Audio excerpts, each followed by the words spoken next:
We are back for another episode of Knowledge Gap with Regina and Zaelyn. And we feel like we kind of left you guys hanging last time about some things. So our goal for this episode is to provide some clarity and really explore what was going on with me. Why was I crying? What does Regina do for a living? And how those two things went hand in hand for the very first episode of Knowledge Gap. And for those of you who don't understand what Knowledge Gap is specifically a podcast designed to traverse the inner workings of what it takes to be a human, what it takes to be a human under trying conditions, what it takes to become more than just a survivor and to thrive in the environment and the situation that you are living in. And we bring wonderful people on to talk about their own situations and how they have personally overcome them and how they use their why, what helps you, to help other people with the tools that they have honed and the tools that they keep in their tool chest. So on that note, hi, Regina. Hi. First off, the emphasis of like your why, what helps you. I've never heard it broken down that way, and I love it. Thank you. Yeah. When I first started yoga teacher training, that was something that just came to me one day. Like, what helps you? What helps you get through this? Why? Why are you doing this? Well, I'm doing this to help me. So what is it that helps me? Yeah. I do this because of what helps me. Yeah. So good.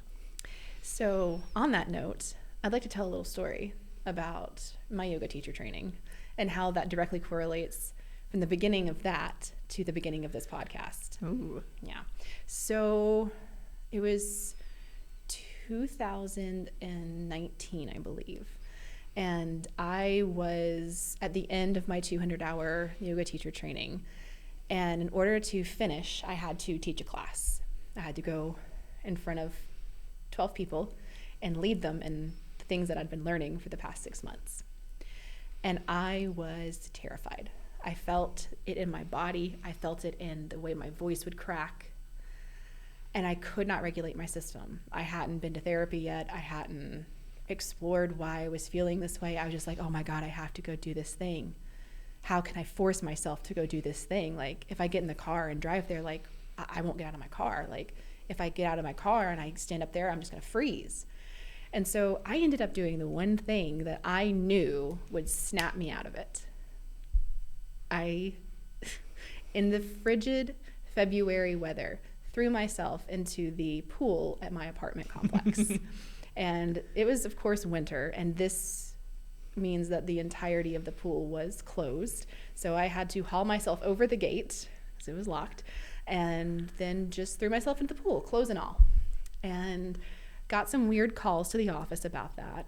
But what it did, essentially, was brought me out of that fight or flight. It did what I guess the people who do Wim Hof hope to achieve, but it reset my system, and I was able to find clarity and talk myself out of my fear and go teach this class.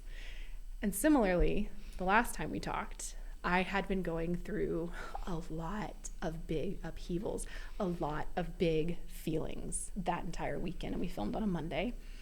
And when I called you that morning to tell you that I was experiencing those big feelings, we decided to do it anyways. So this particular episode, I wanted to talk about personal evolution and growth and how that directly ties in to the relationships and the evolution and growth we experience in relationships and outside of relationships, and how those two things kind of intertwine. Weave together. I'm struck by the skill you're pointing out of how to get out of your own way, and the maturity of recognizing that it's not binary. It's not fight or flight. It's like, how do I get out of this binary? What's the thing that will force me to grow differently? Yeah. So the last time we talked, and I was very upset, it was because of relationship issues. Relationships, romantic relationships specifically, I think is something that pretty much all humans at this point in our existence have struggled with or still struggle with. It is this idea that we have put up on a pedestal to the point of it being reflected in every song, movie, book, TV show. It is just there. and we tout it above every other type of relationship we have, including the relationship we have with ourselves. And I was talking to a friend of mine about the concept behind solo polyamory. Oh.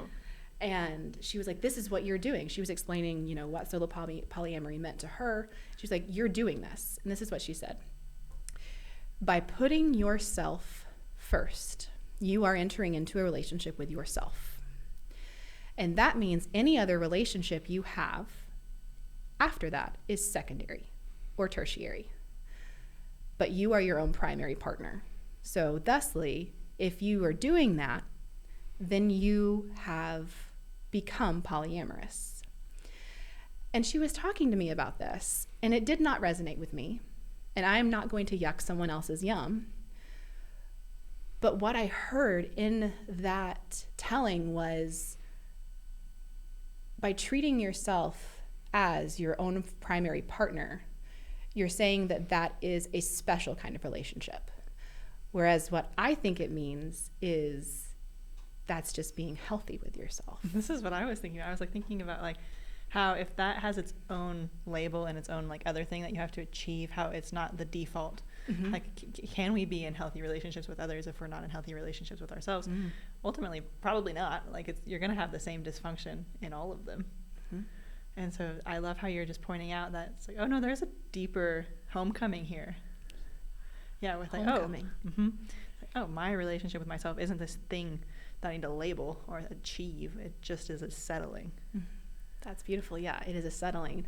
And as you know, when I was going through Envision, homecoming was my theme of last year. And it's so great that you picked that term, because that's what I achieved with having that word be my North Star, my compass. I came home to myself and I was able to look at my flaws and look at my skills and look at my confidence and lack thereof and say, okay, all of you are welcome to have a seat at my table. And I spent a very long time being alone with just me and building that relationship. And what I noticed happened was it completely changed how I have relationships outside of myself. Add this rippling effect. And what I was experiencing the last time we talked was I don't want to say test, I don't want to say trial, because those have such negative connotations, but the implementation of this new relationship with myself and how it affected the relationships outside of me. So yeah, the difference between a test or a trial and the hero's journey and proving yourself, versus this emergence of oh, if I show up this way, how does it change this? It's much more dimensional. Yeah, it's a multitude of dimensions, and it has its own shape. So getting into this romantic relationship for the first time since creating and cultivating and devoting myself to this relationship I had with myself was a reckoning. And I don't know any other way to put it, because like attracts like. Yeah. You get what you put out. Yeah. And I was putting out this very self-sufficient, very solo expression of what I always knew I was inside. And I was just putting it out there and putting it out there, putting it out there. I wasn't looking for anything. And one day, the most ideal partner showed up for me. And what they don't tell you about when that happens, I know exactly what you're going to say, is that all your shit that you think you've dealt with just suddenly comes back for one last hurrah. And you get to experience the worst parts of yourself reflected in the person that you now love very, very deeply. The mirror. The mirror, because that's what relationships are. That's what human relationships are, right? They're just this reflection of the best and the worst parts of you. And the whole of you. Exactly, the whole of you. It's the multi-dimensional being that is you. And you get to learn about yourself in those ways. And I was not liking what I was learning about myself, because I was like, no. I have already dealt with this. Why is this coming back up? And the fun thing about this relationship that I was having was that the more I got into it, the more of my old shit would come up, just in the most natural of ways. And what I found was, for the first time, being with someone who was just as forward-thinking, enlightened, and healthy with themselves as I was, when we would take the time to explore the feelings that were coming up for me and for him on occasion and deal with it, and I took some time to reflect on it, they wouldn't come back up again. They had been transmuted. They'd been transformed into something else. Like it was almost like a deepening. Mm-hmm.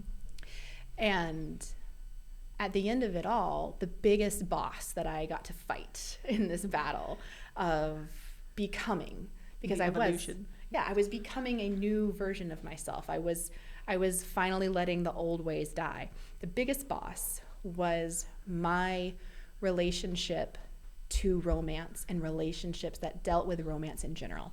So it had nothing to do with him. It had nothing to do with any of my past partners. It had everything to do with my mother and the way I would emulate the things I saw as a kid. Ooh. And I realized after we talked a couple of weeks ago that the reason why I touted romantic relationships above everything else was because that's what my mom did. She idealized so many romantic ideas in life, but never put herself first. Did it come all the way down to, like, this is what it means to love? Like, this is how love is? Love is sacrifice. Yeah. Love is putting everything before yourself. So it's definitional, putting everything before you. Mm-hmm. I am last, and that is how I show love. Mm-hmm. And that was really reflected in the partner I had a couple of years ago. Like, he would say often, love is sacrifice. And that was the first time I had heard it put that way. And I was like, I don't think that's true. But it was just a surface understanding of, I don't think that's true. It wasn't felt in my soul of, this is not true for me anymore until this relationship. Yeah. So coming full circle and spending time alone with myself, because that's something the partner I have now kept saying. He kept saying, I need things from me.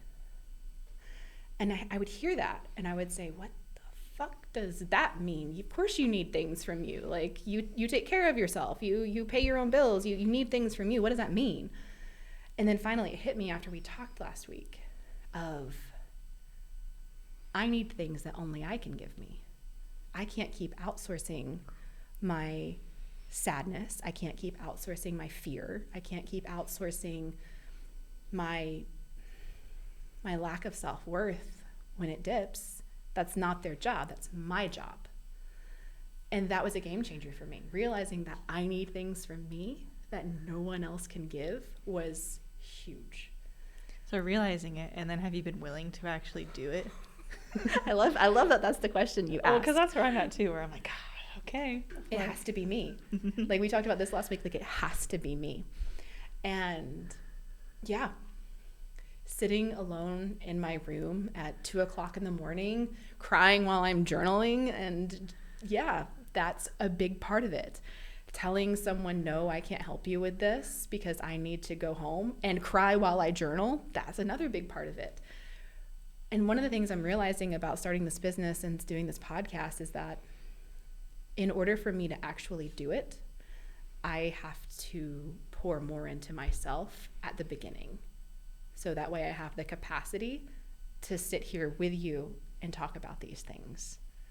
And it's not something that I can supplement with caffeine or weed or anything. I literally have to do the work, do the hard things that involve looking at myself, deciding what I like and what I want to keep and what needs to change, and then taking actionable steps to change.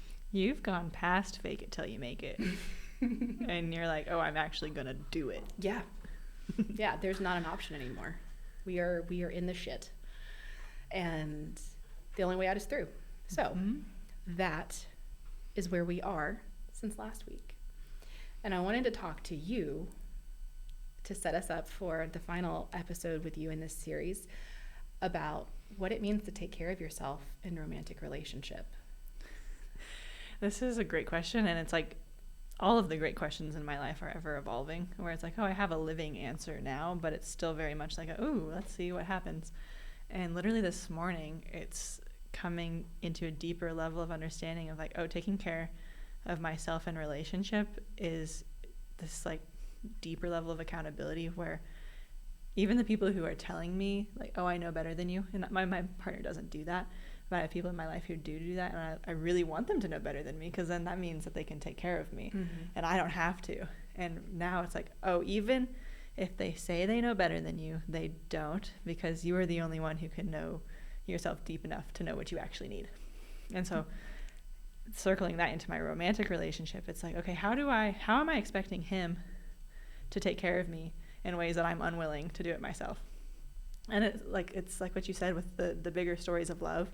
It's like, what does it mean to love? And like the stories of the provider, and like, how do I move into like being a partner and then a parent and all of these other things with these big stories, and then going micro of like, oh, I'm really, really committed to not taking care of myself in this way, this way, and this way. And I'm still learning what those specifics are, but just being willing to acknowledge how deep and how easy it is to not be committed to taking care of yourself.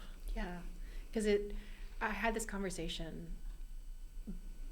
back a long time ago about the difference between devotion and discipline. Oh, I love this topic. Yeah, and we talked about this in the past, but there's this idea for me that evokes the vision of the masculine versus the feminine. The masculine is that absolute discipline of, I am going to show up and I am going to do this and I am going to be rigorous about it and I am going to have structured time blocks.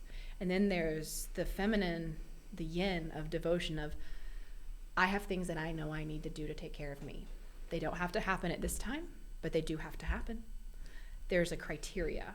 And breaking it down a little bit further, what I've learned over the past couple of months is I don't need routine. I need rhythm.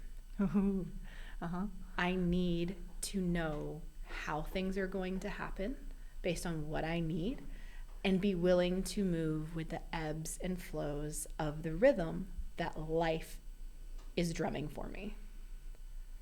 And it's made it easier to show up for myself, because there's not this little voice in my head that says, hey, you need to do this right now. This is what time you did it yesterday. This is what time you did it on Tuesday.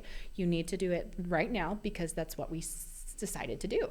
Because holding yourself to that kind of structure, in my opinion, is setting yourself up for failure.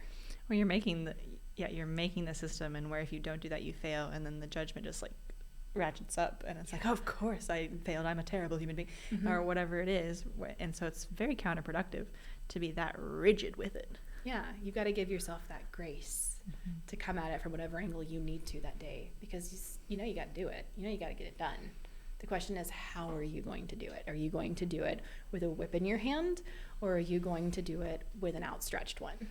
And have you learned more about how talented you are at self-manipulation? So like you've twisted it so much that it's like, oh, I'm actually listening to rhythm, but like beneath even that, there's this deeper judgment of like, oh, if I perform this way, if I virtual signal this way, and then like there's another, I don't have the words for it quite, but just, yeah, I learned that I'm really good at lying to myself. Yeah, you're spinning the stories in a way that you can't help but believe, because you have used the right kind of words to signal to yourself that it must be true. Which in some way is an example of how deeply I know myself.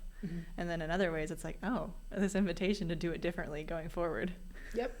It's that outstretched hand. And all you can do is is stretching out your hand. Like just keep going. Yeah, to your past self. It's like, hey, we're going to go this way now. Do you want to come? Do you want to come with me? And I think I refer to it as mental gymnastics. How many different ways can I put myself through this obstacle course of coming to a conclusion that I want, the outcome that I want it to be, and make myself believe that it was my idea the whole time, or make myself believe that this is the right thing for me, when there's that little feeling inside of yourself that says, what are you doing? What are you doing? This is not for you.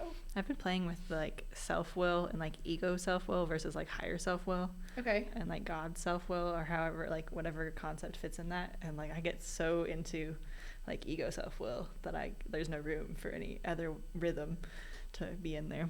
Okay, I think I've been playing with something similar. I call it my shoulds. Yeah. And I have learned that if my being, let me take that back. My being will never say I should. My being will say you could. But my ego will say you should. You must. Yeah, and that's something like feeling like I must do something or I must not do something is rarely ever actually me, but rather the cacophony of voices that I have internalized over the course of my life for varying reasons. The should and the urgency are indicative of being in that like self-will space and not in the devotion space. Yeah. Mm-hmm. So when you show up in that devotion space, what does that sound like for you? It's so much more relaxed. Like, I think my voice literally changes. Like when I'm when I'm trying to prove myself, it kind of comes up into my nose, and I'm like, "But guys, like, if you could just understand things the way I understand things, like, And then when it's like, "Oh, actually, no. Like, we got time. I don't have to prove anything right now. I can just play. I can just explore." And so, like, I have a very physical understanding of it when I'm paying attention, and I think it's mostly reflected in my voice. It's also reflected in your body language. Like you just, like when you demonstrated what it became, you got really uptight and really, really rigid. And then you were like, oh, actually, no, we have time. It's all good, man. I think it's also connected to like my child self versus my adult self. Like my child self, I was born. Make yourself bigger. Yeah, I was born like this and I kept my arms like this for forever is what my parents always tell me. So, and then even now when I'm super happy, I'll like just twitch a little bit. So then when I get up here, I'm like my 7-year-old self. I'm like really like, oh, but if things could just be this way. And there's like this immature thing. And then adult self is more like, okay, we have a whole body. Yeah. You don't have to stay right here. Yeah. Yeah, that's embodiment practices, being into your actual size and actual power. Because it's the same thing like with emotional stunting. We get physically stunted into where we were in that emotional state, and we kind of lose track. It's like the idea of ghost limbs. We lose track of all that we have to work with, all the real estate we have, how big we actually are. Like there's this thing where you like make yourself huge, and you like stand in front of a mirror and you just like see how much space you actually can take up. And it's a wonderful practice that I really love doing. But I found that when I do it sometimes, when I genuinely feel right here and I do that big arms above my head, reaching on my tiptoes as much as I can, I'm like, who the fuck are you to be doing this? How dare you take up this much space? And it's like, who is that? Yeah. Who is that in my head? But then the devotion aspect of it kicks in, and it's like, okay, we're here. We feel like we shouldn't be. Why? And that's what I'm talking about with like, only I have answers for me. Because like you could go to your partner and you could say, hey, why do I feel like this? Make it make sense. Yeah, like you obviously have the answers. Like I have picked you. Tell me what it is. And the thing that I realize is no matter how intelligent they are, no matter how much work that they have done, they do not have your answer. And thinking that they do is, in my opinion, the #1 relationship killer. Well, it's victim mindset. Yeah. It's like if everyone else has the answers and I do not have to have the answers. Yeah. And I can just let whatever happens. But when creator comes in and it's like, okay, like, no, you are the only one with the answer. Not not that they don't have the answer, but like you are the only one with it. What are you going to do with that? Yeah. And it's like in that same lineage, not mindset, but lineage of externalization. So many people have come to me in the past and have asked what their answer is. And I got into this habit of being like, well, how can I troubleshoot for you? How can I help you? How can I help you? And the best way I can help people, I've realized, is I can explore with you. Yes. I can listen and reflect back to you what I'm hearing, but I don't have any answers. I don't have your answer. I have my answer, and my answer is never going to be what you're looking for. And when I would go to other people in that same mindset, because, you only take advice from people whose life you want. You only play tennis with people who are better than you, whatever. And I would ask these people what their answer was. I got really good at asking the right questions. And they would tell me what their answer was. And they would always phrase it as, this is what works for me. And I would say, well, I want to be like you. So obviously it must work for me. But it's not your why, because it's not what helps you. It's what helps them. thy. What helps them. Wit. Yeah. It's their wit. Wit. And I would change my entire life to try to make their answer fit me. Mm-hmm. I would dismantle things. I would throw stuff out. And sometimes that was great. And it gave me space to let new things come in. So I would think it was working. But I would always hit this threshold of, I am not achieving success in the way that I thought I would. Doesn't I am look not. like that. Yeah. Why doesn't mine look like theirs? I did everything that they said that they did. And then I would be forced to sit alone in my room and cry while I journal and realize, oh, because it's for them. It's not for me. And every single time it happened, it hurt a little less. But I found myself doing it again every couple of months of like seeking outside of myself. And this relationship is the first time that I have been able to say, okay, I need to take space. Instead of waiting for them to suggest that we take space, I need to take space and I need to figure this shit out for myself. Because this shit is going to keep coming up.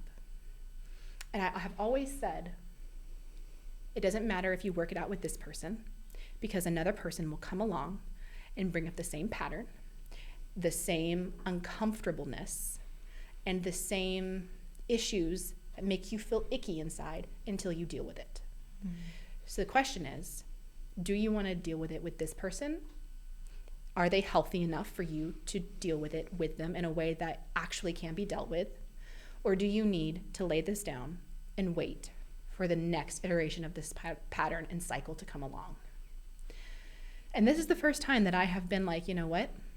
This one is worth actually changing this part of myself, not for them, but for me, because they are giving me the platform, the space, and the support to do so. They're not telling me I have to. They're not blaming me for their issues along the way. They're just saying, if you want to do this, I will do this with you. They are holding out a hand. And I said yes. And I hope it works. I hope I'm able to actually look at this part of myself and continuously choose to change, instead of it being this like, I'm going to reinvent my entire life in this month and then it's all going to revert back as soon as this person goes away. Mm-hmm. But it doesn't feel like that.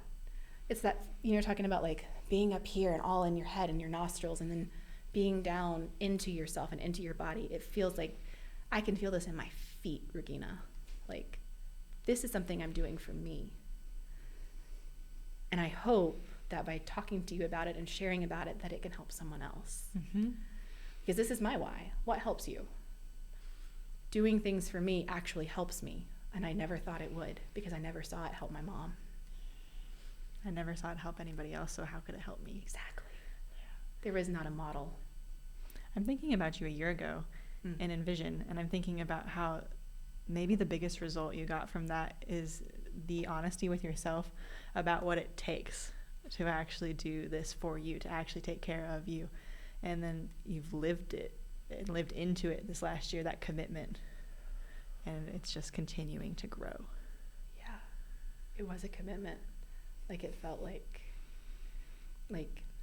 sitting with you and the girls on camera, mm-hmm. on a webcam in my chair on days that were sunny and days that were rainy, and continuing to show up no matter how I showed up. It was a commitment. I think that was probably the first time I ever did an entire thing from start to finish with excitement, genuinely.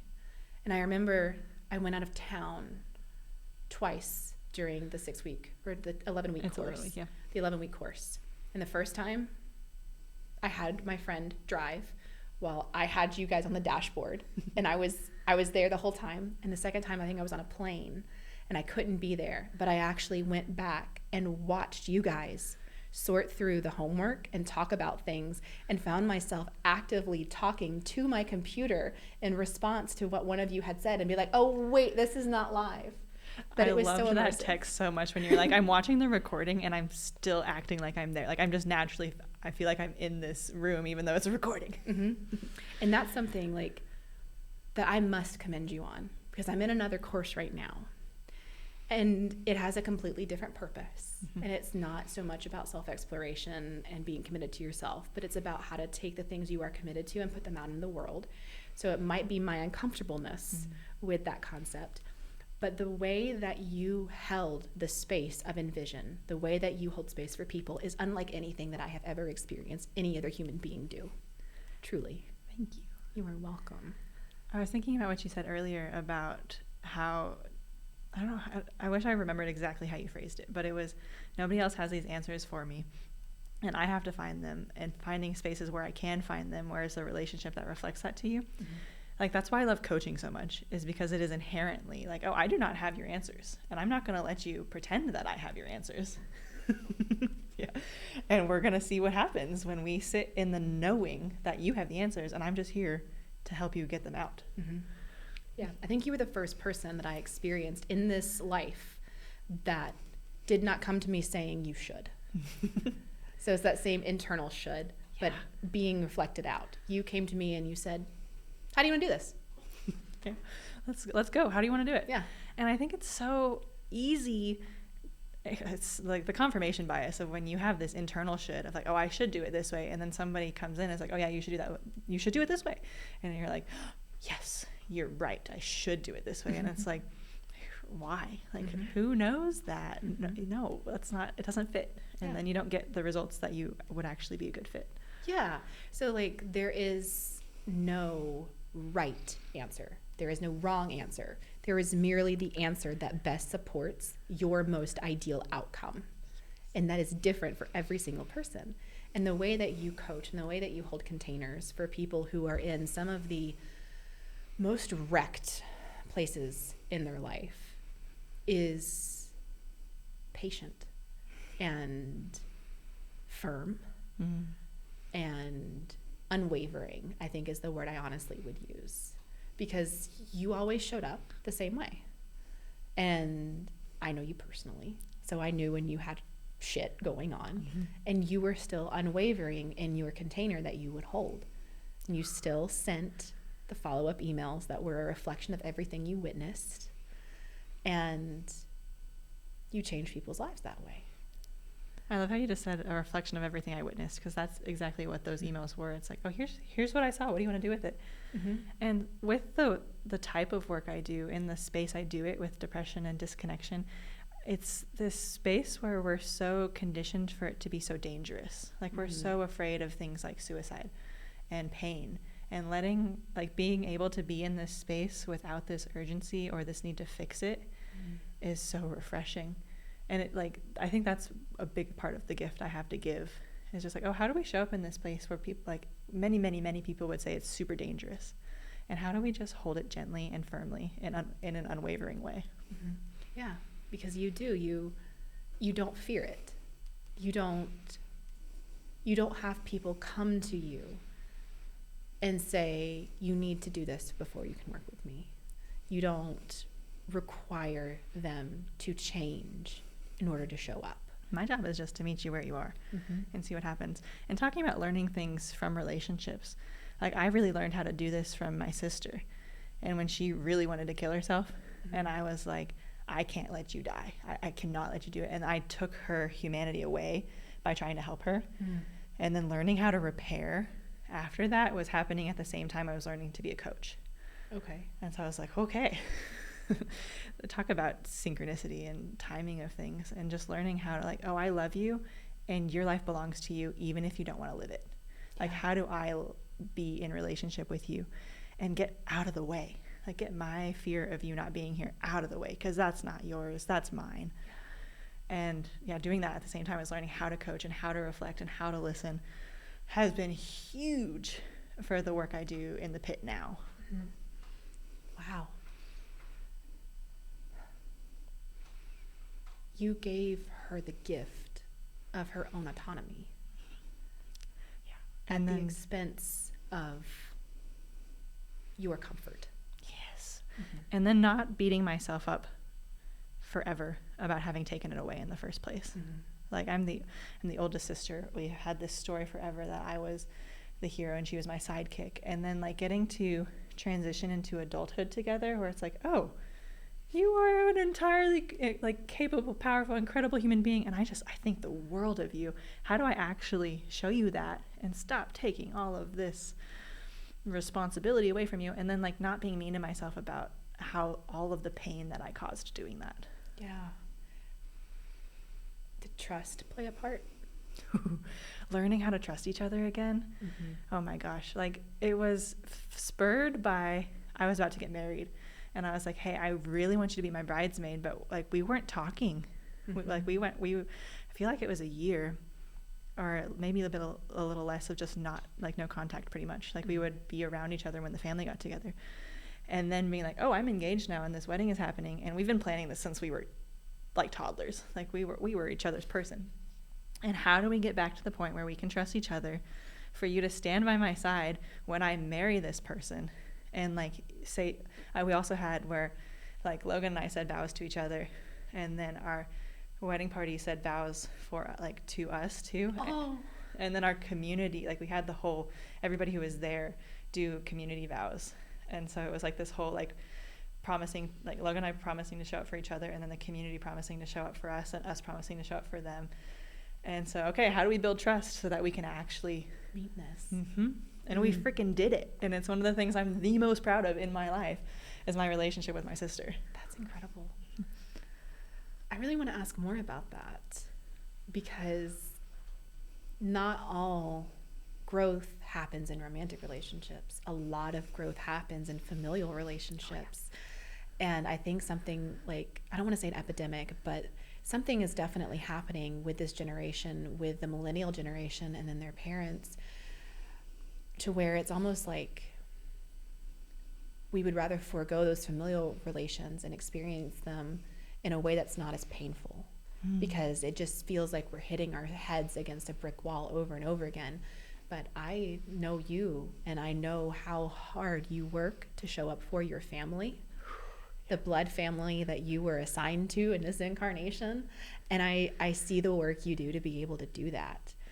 And regardless of how they treat you, I have only ever seen you treat them with grace and kindness, which is so admirable. And I'm sure I don't get the whole picture all the time because Regina is not a saint.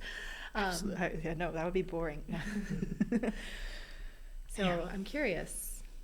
What was the first step you took with your sister?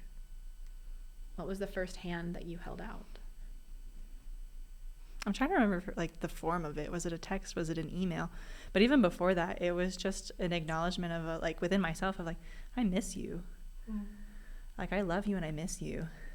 And like, so that was the very first step. Wasn't out here at all. It was like, I want you back, but I want it differently than I did it before.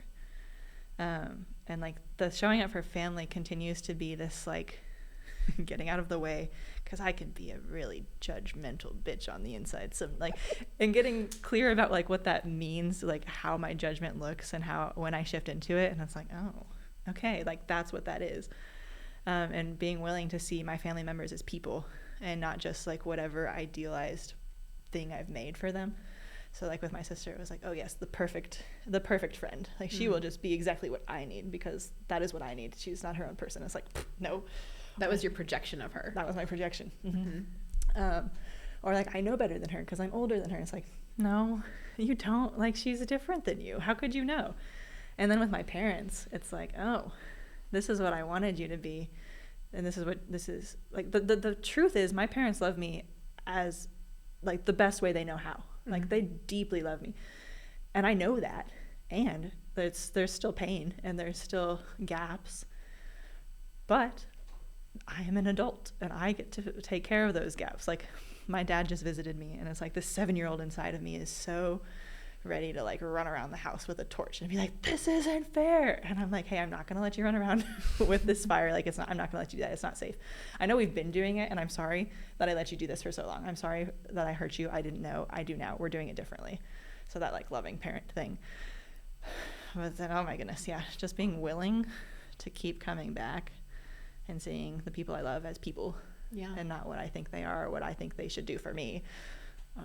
Not living into those stories and reading them as they're written instead of editing them as you go. Because you can take care of your gaps and build bridges. You see what I did there? Build bridges over your gaps in order to connect the parts of you that have been torn open by whatever situation it was. But it's still up to you to build them. Yeah. It's up to me to build them, and then it's also up to me to be willing to not be stuck. So, like, I can build bridges in circles, or I could build bridges out of the chasm. Like, it's my choice. Yeah. Okay. I'm taking it many places, so thanks for following. Yeah, no. Building, I like that. Like, when you build these bridges with your family, like when you were building this bridge with your sister, did you build half and she build half? Did you build it and then you were like, hey, do you want to come check out this really cool bridge that I made over the rift in our relationship? I think it started as like swinging on vines, where it was like, hello, do you want to come this way now? And then she'd swing it. And sometimes we would like hit each other and like collide. And like drop a little bit and be like, no, we'll climb back up. I think about like in Pirates of the Caribbean when they're in the ball, like the big domes, and they have to swing to get out of the gap, and then they climb up. It was probably something more like that rather than it was like, here's my plank, here's your plank, here's my plank, here's your plank. No one here has an engineering degree. We are winging it. This is not OSHA approved. Yeah, no, I don't know how much I would trust the structural integrity of this bridge to actually walk on it rather than metaphorically walk on it. Okay, that's fair. Yeah. So as you and her work to repair your relationship, how has that affected the relationships that you have had moving forward? Not necessarily with her, but just our relationship, your relationship with Logan, your relationship with all these wonderful people here in Chattanooga that you've met. I stopped trying to fix people, and I just started loving them. Like, I do my best to meet people where they are. And like, I have so many ideas about what people could be doing with their life or what they should be doing with their life. And every time I start getting into that spiral, I'm like, let's just see what they do. Mm. Like, there's a creative solution that I could not come up with. Yeah. And I want to see what it is. Mm-hmm. And so getting curious rather than controlling. I love that. So do you believe that your curiosity that was grown from that situation with your sister is one of the ways that you chose to start taking care of yourself in relationships? Ooh, the curiosity. Yeah. Like, there's the people that that I'm in relationship in will always give me these little windows of insight into relationship with myself. Mm. And so like with my sister, it was like, oh, you're trying to control this because you don't feel safe. Or like with my relationship with my husband, it's like, oh, you feel like if he does this, you're not going to be okay. And you cannot possibly allow not being okay. It's like, really? Can I not? And it's like, yeah, you can actually not be okay. Like, that's fine. No big deal. Yeah. I'd rather not. But if I have to not be okay, it is worth it to not be okay for this person. It's worth it because when I'm trying to control them, I'm not loving them. And love is always worth it. I'm just going to let that sit in for myself for a moment. And it's true with myself too. When I'm trying to control myself, I'm not loving myself. And I am very good at refusing to befriend myself and just finding deeper layers of what that means. And like, this is why I think I'm able to do coaching work, is because I'm committed to doing the work myself. Mm-hmm. And like continuing to go down and in so that I can go up and out, because it's not always this like, we got to go deeper and darker. It's like, oh no, we also get to go up and fly. Yeah, you can just be sometimes. It doesn't have to be heavy all the time. Yep. That is a lesson that I learned very, very recently. It does not always have to be so heavy. And you can choose to do it differently. Like today I learned that like when I'm heartbroken for somebody else, it's like, oh, it's so like, it just breaks my heart. I'm like, oh, that's still me judging them, so that I don't have to look at like why I am judging them in the first place. Because if it's heartbreak, it's not judgment, but it is. Oh, it is. You're still making an assumption about the situation based on the limited amount of knowledge you have as a secondhand experiencer. Yep. I'm not trusting that they're actually exactly where they need to be to learn whatever they're trying to learn. Yeah.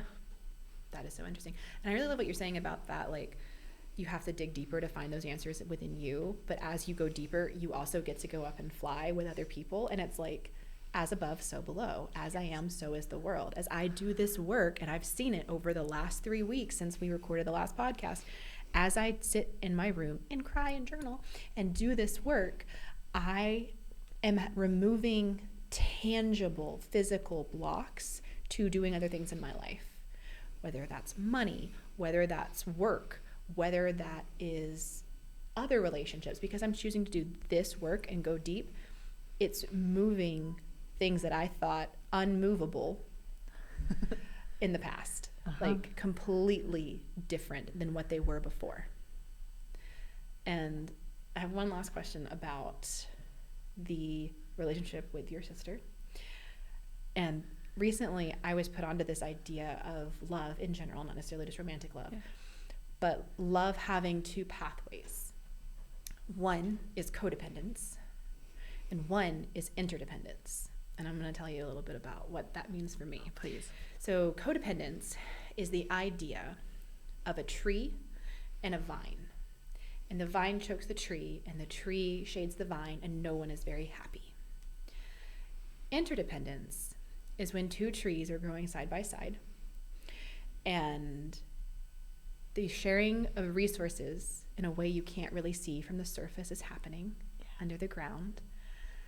And the communication and the shared strength that they are pulling from the nutrients of the earth is happening, and it makes them grow tall next to each other. But we know from trees and the science behind them that they don't compete for resources. They just grow up and they give each other space, and they don't crowd up at their crowns, and they're able to live in harmony together. And that for me is the difference between codependence and interdependence. So I'm curious, with this relationship with your sister, was it codependence that has now become an interdependence? Oh, Logan and I talk all the time about codependence, interdependence, and independence, and how sometimes you have. I'm trying to move from codependence to interdependence, and it's through a phase of independence. Ooh, I love that. Yeah, and with that relationship, it was very much him who was just like forever self-assured, and he has this like unflappable self-confidence about him, and I'm like, I really find that attractive about you, and then the idea that I could have that about myself, and in the last year, him being like, Regina, like, go have your like wildly independent phase, like just do it, and then we will also find our way into interdependence, and if you don't do it, like, we probably won't. As you grow towards each other, you grow back towards yourself. Oh my God. Yeah, so then with my sister too, it's like, oh yeah, like it was codependent and now it's becoming more interdependent, but we also don't live together anymore. Like, we live on different sides of the country, and so it's like, oh, how does like physical proximity change the game? But yeah, it's definitely going towards interdependence.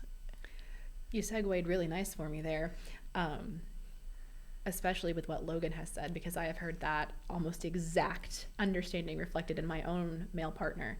And it's so interesting that they have this way of being like, I will still be here. You go do the things you need to do for you while I do the things I do for me. And it doesn't mean that things are ending, and it doesn't mean that things are wrong. It just means that things are different for a little while. And the feelings, I don't know about how you experienced this, but the feelings that came up for me was, oh God, how do I do this by myself? I can't possibly take care of myself. Yeah. And it's just, how much of that has been instilled in us? Yes. And how much of that is true? And how much of that are we willing to let go of? How much of that can we let go of? Because for me, it felt like having something ripped out of my solar plexus. It felt like, and it just like held up in front. It was like my guts were being held up in front of my face. And I was like, look at this. And the God self of me was like, this is a part of you. Do you want to keep it, or do you want to let it go? Like, it was a gallbladder. Like, it can go. You had it forever, but it can go and you will be fine. And I was like, I guess we let it go. And I let it go, and it felt hollow. I was like, oh no, what do I fill this with? And I chose to fill it with this podcast. And I chose to fill it with my friends and clothing swaps and the gym and all of these things that I've always wanted to have in my life and to be an active, ongoing part of my life. But it was like there was never room because I had to take all of the capacity that I had extra and give it to a romantic relationship or the idea of one. So you found this space that you emptied because you were willing to let it go. And instead of choosing to fill it up from the outside, you chose to fill it up from the inside. Yeah, it was like a well. Yeah, so this is where I'm going. Where it's like my business is called Wellspring because of that. Like well springs just come up out of the ground. Like they're this abundant source, and like you have one within you. Mm-hmm. And so you chose to change that arid desert land into a lush wellspring. I created an oasis. You created an oasis. Yeah, and like the ability to do that and make that transformation from desert to oasis. It's an inside thing. It's an inside job. It is. It really is. It's an inside job. And it was probably one of the easiest things to do once I started it. But when I say that I've been on the precipice of starting this for the past 10 years, I'm not exaggerating. I remember the first time the universe gave me the option to do this, and I went, oh, fuck no, and ran, hauled ass in the opposite direction. I was like, no. I'm 19. Fuck this shit. Not happening. And the universe has given me this option again and again in different forms with different people. Just patient. It's just patient. It's the most patient, loving hand in the world that just keeps getting offered and outstretched again and again and again. And I finally said yes. And once I said yes, I was like, oh God, okay. The universe, it wasn't like that meme of the universe like being like, hold my hand, and then this like whipping you around the ether. It was just like, okay, you took a step. Look where you are now. It was just one step. When the universe looks at you and it's just like, yeah, just one step. Like, you're cool. And you're like, it was just one step this whole time. Yeah. Okay. Yeah. Fuck. Well, I'm here now. Now what? You mean I can take another one? Mm-hmm. Yeah. It was wild. So, yeah. Everything that I have settled into over the past year has been a culmination of so many things. It's been a culmination of all the past relationships that have failed and all of the past friendship that I have let go of and all of the past people that I have been. And a large part of my life I spent very depressed. And I remember as a kid, my mom telling me that my dad had been tested for the depression gene, which isn't a real thing. And he had it. And told me when I turned 18, I would have to be tested to find out if I had the depression gene. What a story. It runs in your family. And it's like, okay. Like, I'm like 16. I'm like, what the fuck ever? Like, I just got my driver's license. I'm gonna go out to Dairy Queen with my friends after this volleyball game. And I held that story for a very long time of like, oh, I am this depressed person. And when I started actively looking at my depression, down from inside of that pit, I remember the day that I realized, like, I dug the hole. Like, yeah, I built my structure on pretty rocky land that had sinkholes and quicksand, whatever. But I built it. Mm-hmm. And then finding Wellspring and finding Envision and finding a depression coach made me realize, like, I'm the only one who can get me out of it. So I wanted to talk to you a little bit about how you have seen people deal with their pits, and if you have found a golden thread that has been woven throughout a lot of them, that if you could just sum up something that might help someone along the way. Envision is the thing that I wish when I was 20 and depressed, someone had come and said, like, hey, let's try this. Because when I was 20 and depressed, it was medication and therapy. Mm-hmm. And I tried the things and it didn't work. So Envision is now like, okay, like, let's try this. I wanted someone to sit down with me and ask, what do you enjoy? Like, what are your gifts? How are you giving them? Who even are you? Like, where do you want to go? And just that creative engagement with these questions rather than this, you have to do it this way. This is step 1, this is step 2. hop to it, like, let's go. Mm-hmm. And watching people navigate their pits and coming to the knowledge of like, oh, I dug this part of it. Like, maybe I didn't dig the whole thing, but I dug this part. And I remember all the blisters I got on my hands from doing that, but I'm willing to look at them now and heal them. It's like, okay. And they can navigate those pits by acknowledging like, oh, I kind of like being in this part of the pit, or like, I've made a home here. It feels good. It feels safe. Mm-hmm. It feels safe in this part. And then also being willing to like find the joy. Like, we have like depression, like, oh my God, like there's so many things where it's like the heaviest thing in the world, and like we cannot talk about it. It is taboo. Like, don't share your shit with me. When in reality, it's like, oh, like this is just part of it. And then like, where do you find the joy, and what do you actually like? Like, I had this sticky note that I write themes on when I'm in sessions with clients, and the sticky note sitting on my desk right now from the themes of last week, it says, don't force it, and what do I actually like? Mm-hmm.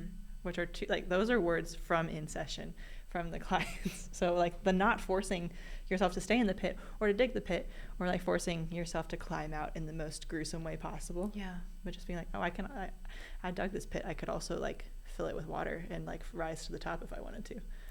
And then what do I even want? Like, what do I even like? Mm-hmm. And that goes back to the forcing it. It's like so many times we do things that we don't have, like, it's not a fit. Yes, the should. And so those are the things that I'm noticing now with people navigating their pit. It's like, oh, we're forcing it, or oh, we're not having fun. Yeah. It goes back to that creativity that you were talking about, of being able to sit with someone exactly where they're at, and they will find their own creative solution to it. Yes. Yeah. Yeah. And it's going to be so much cooler than anything that I could come up with for them. Like, I can come up with some cool shit, don't get me wrong. And when you come up with the cool shit that works for you, mm-hmm. like, I am here to celebrate that mm-hmm. so loud, because it is like, it is the most creative thing, the most beautiful thing ever. I really want to talk about taking the things that other people have said, like their whys, because that's kind of what you do. You act as this sieve of kind of like catching different pieces of information and reflecting it back to people. And that kind of, in its essence, like this podcast is something that I learned from you and has been reiterated in other places in my life, but I found a piece of it with you, and I found a piece of it with a person from my early 20s, and I found a piece of it from a person I met 2 weeks ago. And I think the thing that's important to remember is that when you're in a pit, when you are climbing a mountain, you have a multitude of tools at your disposal to be able to help you. But because your toolkit is hand selected by you, it is uniquely yours. So when I say I tried on so many whys of other people, I knew they didn't fit because I tried them on. Mm-hmm. So I want to really reiterate the point that you can try on whoever you want. You can see if it fits, you can act it out in the mirror, you can explore it within yourself. And you can take bits and pieces of it to mosaic the wall, to mosaic your own mirror, to reflect back the bits of you that you like the best, that feel the best for you. That is not a wrong thing to do. That is intrinsically human. And the purpose of Knowledge Gap, and I think one of the purposes of your coaching, is to give people permission to do that, to find creative solutions. Connection is why we're here. Like, mm-hmm. this whole experiment could have been set up as like just you in a silo and like figuring it out. This experiment she's talking about is the human condition. Yes, it could have been set up that way. It could be that way in a different like trial and error version of it. Like, if I wanted to try that, I could. But connection is why we're here, so that we have all of these pieces to collect and be like, ooh, does this one fit for me? Mm-hmm. And just playing with it. Yeah. It's supposed to be fun. It's supposed to be a collage at the end. Like, the only thing you can do wrong is by doing nothing. And that still is intrinsically in and of itself a choice. Mm-hmm. So, man, that's heavy. It's light, but it's heavy. Yeah, it's like dense. Yeah, it's dense. It's hard to get through, mm-hmm. but it's still there. Mm-hmm. So, as we wrap up, we're going to talk a little bit about what we're going to do next time. Yes. With our final episode of Regina. Because we're going to have Logan on. We're going to have Logan. Yes. Logan's going to be here, and they have very graciously decided to share a little bit about what it's like to be with each other and have this particular type of relationship, which is unlike any I've ever seen. And the way that their individual careers have led them to individual conclusions that have woven themselves into their marriage and helped each other along their own individual paths. Mm-hmm. Because once again, as you grow towards yourself, you are growing back towards the person that you love, because that's just the way it works, man. That's that connection piece. We were those 16 and 17-year-old kids who everyone was like, you got like just a fling, nothing. And then we decided to move in together, and people were like, don't do that. And then now, 10 years later, it's like all of the ways we have woven and all of the things we are learning and all of the becoming ourselves we've been doing. Yeah. That was, 10 years ago? Well, when we record the next podcast, it will be our 10-year anniversary. Yeah. Oh, that's so cool. Yeah. Well, Asher, we got anything else? You guys did great. Yeah, we did good. Well, thank you guys for joining us on this particular episode of Knowledge Gap, where we traverse our innermost selves and figure out what we like, what we don't, and how we can use the things we do to help others. So, yeah, find us on socials. There are links in the bio. We're not going to try to tell them all to you and make you write them down. Nope. We're just going to say, link in the description. Yeah? That's what I say. Yeah. Link in the description, guys. And yeah, see you next time. Yay, depression. Yay, depression! We did it. That's like my strategy in the world, is I want people to be excited when they're depressed.